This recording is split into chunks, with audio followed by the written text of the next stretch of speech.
Assalamualaikum warahmatullahi wabarakatuh. Puji syukur kita kepada kehadirat Tuhan Yang Maha Esa yang telah memberikan kita masa dan waktu sehingga kita masih bisa melancarkan atau melanjutkan kuliah kita, yaitu membuat penugasan landasan atau tugas ya. Jadi saya akan memperkenalkan diri. Nama saya Nur Isnar Harap, Prodi Vokasional Informatika kelas 1A. Jadi, judul atau tugas kita judulnya itu penugasan landasan dan asal pendidikan. Jadi yang pertama yaitu landasan pendidikan.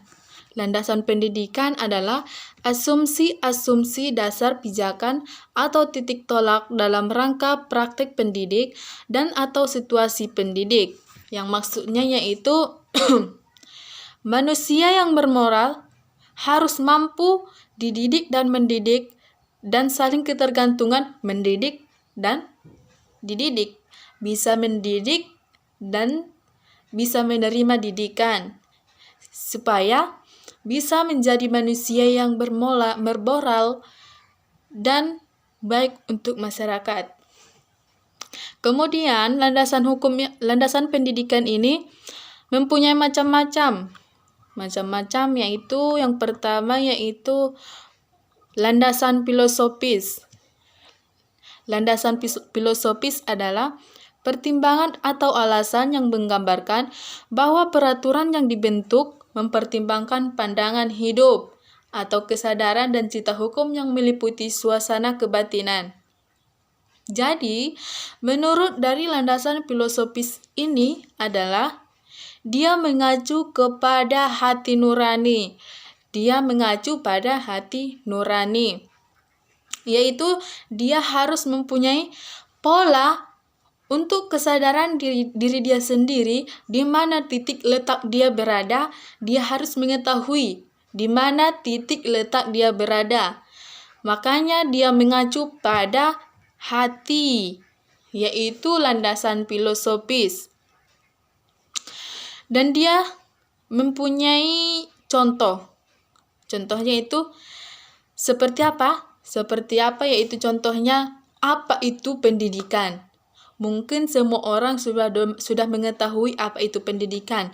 Pendidikan untuk masyarakat harus ada. Jika tidak ada pendidikan bagi masyarakat, mereka akan mengalami notulen atau tidak tahu apa-apa, atau yang disebut yaitu gaptek, tidak tahu apa-apa.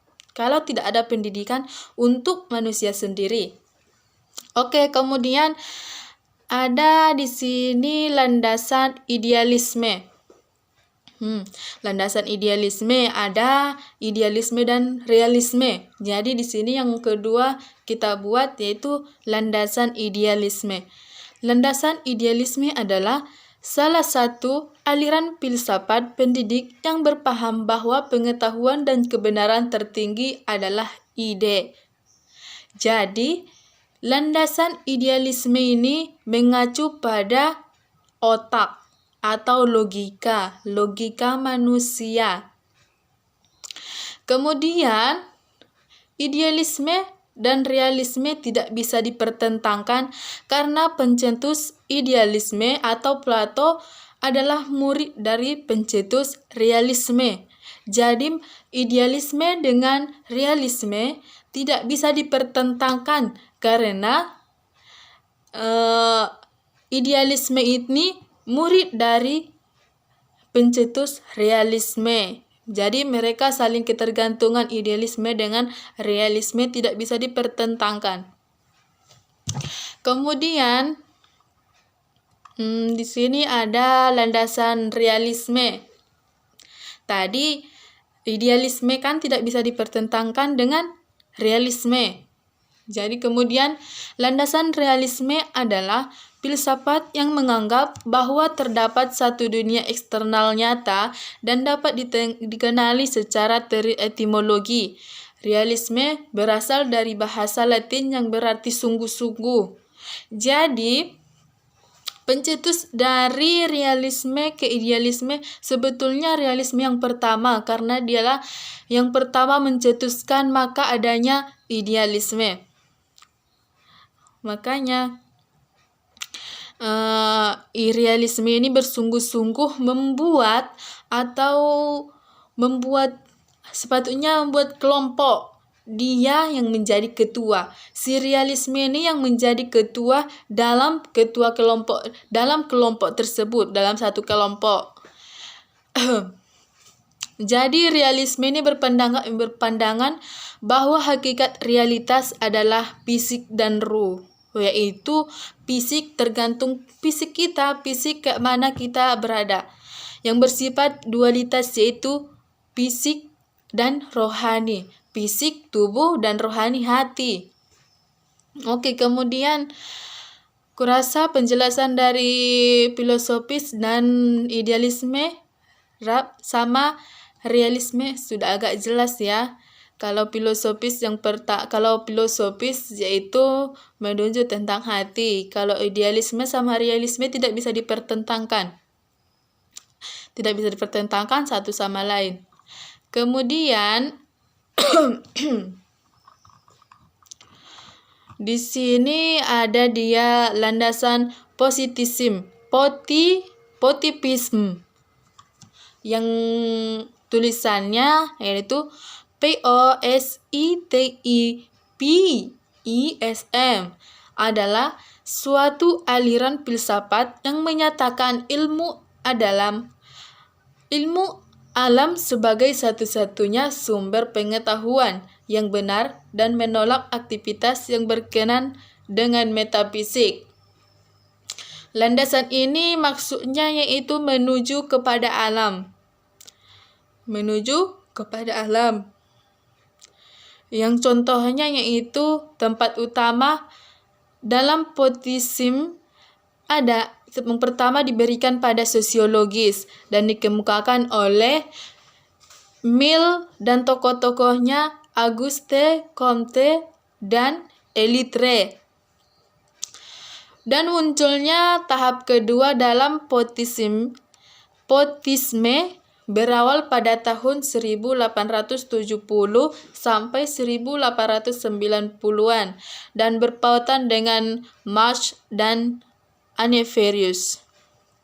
Jadi maksud landasan positivisme ini adalah positivisme ini mengacu pada alam atau bumi yang pertama diberikan kepada oleh Mill dan tokoh-tokohnya Auguste Comte dan Elitre, dan muncul pada tahun 1870 sampai 1890-an yang diacu pada atau yang berpautan dengan Marx dan Aneverius. Kemudian di sini ada dia landasan praktisme yang tulisannya itu pragmatism adalah sebuah aliran filsafat pendidikan yang mengajarkan bahwa yang benar itu adalah segala sesuatu yang terbukti. Maksudnya yaitu ini yang benar-benar terjadi. Dia tidak bisa mengambang-ambangkan mungkin besok kayak gini. Tidak, dia besok kayak gini, harus kayak gitu, wajib. Dia benar-benar terjadi dan mempunyai bukti tersendiri. Dan menurut para tokoh, Charles Sanders Peirce, Charles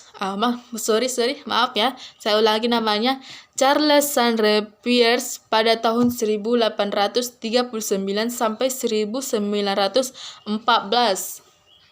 Dia ini harus benar-benar terjadi. Dia tidak bisa menghiraukan apa maksudnya. Mungkin besok kita kayak gini, mungkin besok atau minggu depan kita kayak gini. Dia tidak kayak gitu. Dia harus benar terjadi. Dia mempunyai bukti seperti kita mempunyai satu kertas dan harus mempunyai bukti kalau besok kita akan berangkat ke sini. Kayak gitu. Ini landasan praktis ini harus benar-benar terjadi. Kemudian di sini ada dia landasan eksistensialisme. Eksistensialisme adalah suatu aliran filsafat yang berbeda dengan aliran filsafat lainnya karena mengutamakan kebiasaan dalam memilih dan bertanggung jawab dan dalam makna hidup. Maksudnya yang meliputi kriteria. Maksud kriteria ini maksudnya yaitu dia mengikuti kriteria dia sendiri, perbuatan dia sendiri. Dia tidak seperti landasan yang lain. Dia ini mengacu pada kriteria dia. Dia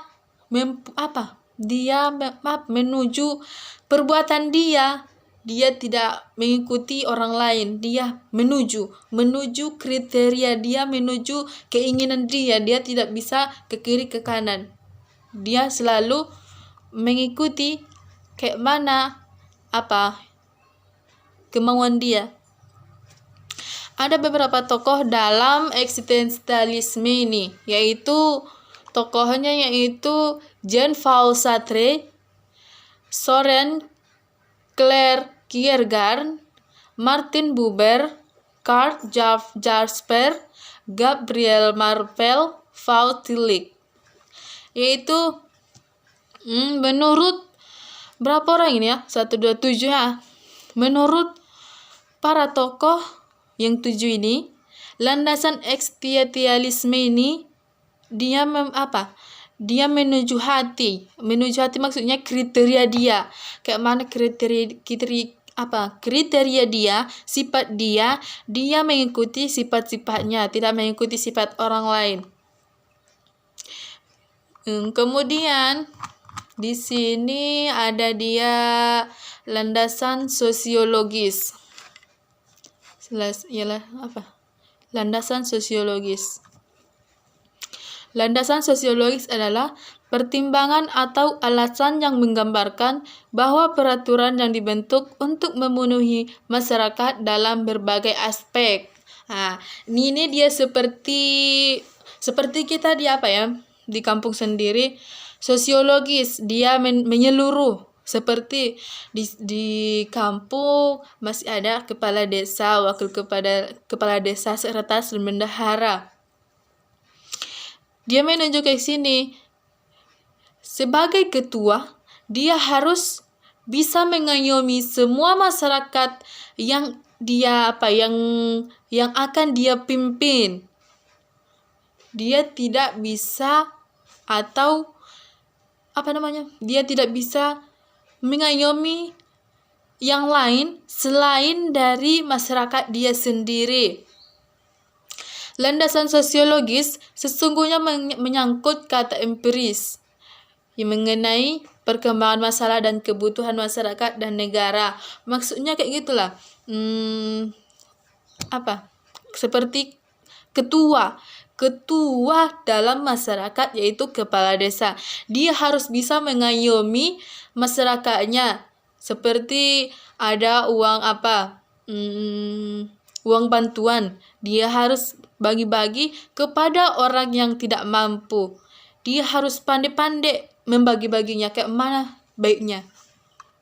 Kemudian di sini ada landasan kultural. Landasan kultural adalah landasan yang lebih menekankan kepada nilai-nilai kebudayaan bangsa. Maksudnya ini kayak kita seperti sekolah. Seperti 17-an kita mempunyai perlombaan. Kita mempunyai nilai-nilai dalam bermasyarakat. Tentunya kita semua sudah pernah mengikuti perlombaan 17-an kan. Pasti kita mempunyai nilai dalam berbangsa. Landasan kultural ini yaitu suatu kultural budaya yang menjadi jati diri bangsa yang telah ada sejak zaman dahulu dan tidak terpengaruh oleh unsur budaya bangsa lain. Seperti bangsa kita. Seperti apa tadi? Seperti sekolah. Kita tidak akan terpengaruh pada sekolah lain. Kita akan memperjuangkan ke mana sekolah kita itu biar bisa berdiri dan makin bangkit untuk untuk menjadi sekolah yang bagus, yang lebih bagus lagi. Udah bagus supaya menjadi lebih bagus lagi. Kemudian di sini ada landasan historis. Landasan historis adalah sebuah landasan atau aspek yang ditinjau dari perjalanan sejarah sebuah bangsa dalam menciptakan atau mengembangkan sebuah kebijakan, paham ideologis atau hal. Maksudnya ini perkembangan dari zaman dulu ke zaman sekarang sudah agak berbeda ya. Jadi dia di sini tidak mau mengganti zaman-zaman dahulu ke zaman sekarang, mengganti prioritasnya. Dia tetap menggunakan perjalanan yang dulu. Seperti apa ya di sini? Seperti adat. Adat dulu tidak pernah diganti ke adat sekarang. Selalu dipakai adat-adat zaman dahulu dari nenek moyang kita sampai sekarang masih itu diapakan, dijalankan. Kayak gitulah landasan historis ini. Dari zaman-zaman dahulu tidak akan diganti adat-adatnya ke zaman sekarang. Kemudian di sini ada landasan psikologis. Landasan psikologis adalah landasan berasal dari dua kata bahasa Yunani yaitu PSYCH yang berarti jiwa dan logos yang berarti ilmu. Secara harfiah psikologi dapat diartikan sebagai ilmu tentang jiwa dan ilmu jiwa. Ini tentang psikologis ini kurasa tentang pikiran ini ya. Tentang pikiran. Dia menuju pada jiwa, ilmu jiwa. Kemudian menurut Branca dalam Hodijah 2006 menyatakan bahwa psikologis sebuah ilmu yang tentang perilaku Woodward, dan Marcus menyatakan bahwa psikologis sebagai ilmu tentang perilaku manusia. Psikologis ini tentang pikiran dan perilaku manusia. Seperti kita manusia ini, kita pasti setiap manusia pasti mempunyai perilaku dan pikiran, otak, sehati, semua lah lengkaplah di situ ya. Itulah kayak gitulah landasan psikologis. Dia mempunyai hati dan pikiran. Kemudian di sini ada dia landasan iptek. Iptek ini adalah iptek kepanjangan iptek yaitu ilmu pengetahuan teknologi ya. Iya, itu kurasa. Landasan iptek, landasan ilmu pengetahuan teknologi merupakan pendidikan yang cenderung memaksa tentang pendidik untuk mengadopsi teknologi dari berbagai bidang teknologi. Jika kita tidak mengetahui apa itu ilmu pengetahuan atau teknologi, kita itu akan agak susah untuk kita akan agak susah bersosialisasi dengan orang lain. Selanjutnya di sini ada di landasan ekonomi. Landasan ekonomi mencakup produksi, konsumsi, dan distribusi. Dia bisa memproduksi, menghabiskan, dan mengembalikan barang yang sudah tidak jadi lagi. Manusia merupakan faktor produksi aktif yang dapat mengakumulasi modal. Ekonomi berperan penting dalam kehidupan manusia, yaitu agar tidak kalah bersaing dalam globalisasi saat ini. Maksudnya yaitu manusia harus bisa mengumpulkan modal untuk kehidupan dia sendiri, untuk kehidupan keluarganya sendiri. Makanya dia harus bisa mengumpulkan modal untuk kebutuhan sehari-hari. Kemudian landasan terakhir yaitu landasan yuridis. Landasan yuridis mencakup tentang hukum. Tentang hukum maksudnya pertimbangan atau alasan yang menggambarkan bahwa peraturan hukum atau mengisi kekosongan hukum dengan mempertimbangkan aturan yang telah ada. Dia mencakup menuju kepada hukum. Hukum seperti kehukuman. Kehukuman maksudnya kehukuman ini tentang apa namanya? Kehukuman ini dia harus adil. Dia harus adil dengan contohnya si A mempunyai masalah, si B juga mempunyai masalah. Mereka berdua mempunyai masalah atau bertengkar kayak gitu ya kan. Dan ada seorang si J yang akan menggabungkan orang ini, membaikkan orang ini agar tidak mempunyai kesalahpahaman lagi. Maka si J harus adil kepada si A sama si B. Jika tidak adil, maka mereka tidak akan bersatu. Maka si B harus pandai-pandai untuk membuat hukuman kayak mana baiknya lah. Kemudian hukum ini akan dicabut jika si A dan si B sudah saling memaafkan. Makanya pihak yang berwajib atau hukum yang berwajib harus mempunyai sifat yang adil. Jadi, semua yang saya jelaskan itu tentang landasan pendidikan. Kurasa semuanya sudah agak jelas ya. Sudah agak jelas. Sudah saya jelaskan. Macam-macam landasan. Yang pertama yaitu landasan filosofi. Yang kedua landasan idealisme. Kemudian landasan realisme. Kemudian landasan potisme. Kemudian landasan praktisme. Landasan eksistensialisme. Kemudian landasan sosiologis, landasan kultural, dan landasan historis, landasan psikologi. Kemudian landasan iptek atau ilmu pengetahuan teknologi, landasan politik, landasan ekonomi, dan landasan yuridis. Kurasa semuanya sudah agak jelas saya jelaskan ya. Mungkin cukup sekian yang dapat saya sampaikan. Sebagai penutupnya, semoga kita masyarakat Indonesia bisa mengembangkan atau bisa menjalankan semua peraturan-peraturan yang ada di Indonesia supaya negara kita bisa lebih maju untuk kedepannya. Baik, terima kasih. Akhirul kalam. Assalamualaikum warahmatullahi wabarakatuh. Terima kasih.